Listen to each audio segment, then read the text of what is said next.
میرے حضور نے ارشاد فرمایا اتقوا اللہ وعدلوا فی اولادکم، اللہ سے ڈرو اور اپنی اولاد کے درمیان عدل کرو۔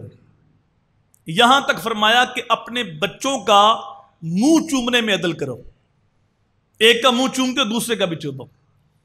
تو چھوٹا بچہ ہے، اس کا دل ٹوٹ جائے گا کہ شاید ابو اس کے ساتھ زیادہ پیار کرتے، تو اپنی اولاد کے درمیان عدل کرو۔ ایک صحابی انہوں نے اپنے بیٹے کو غلام ہبہ کیا، تحفے میں دیا، تو بیوی نے کہا اتنی دیر تک میں خوش نہیں ہوں گی جب تک اس بات پر تو حضور کو گواہ نہیں بنا لیتا۔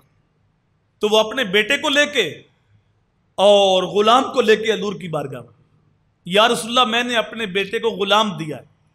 تو میرے حضور نے فرمایا صرف اس کو دیا یا باقی بچوں کو بھی؟ عرض کیا کہ نہیں، صرف اس کو دیا۔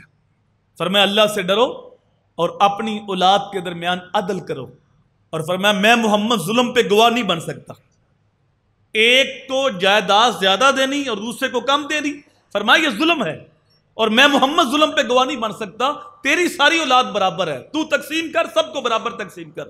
ہاں قلبی معاملے کسی کے ساتھ زیادہ پیار ہونا یہ ایک الگ بات ہے، لیکن اپنی اولاد کے درمیان فرمایا عدل کرو۔ ایک صحابی بیٹھے تھے تو ان کا بیٹا بھاگا بھاگا آیا، تو صحابی نے بیٹے کو پکڑا، اس کا منہ چوما اور گود میں بٹھا لیا۔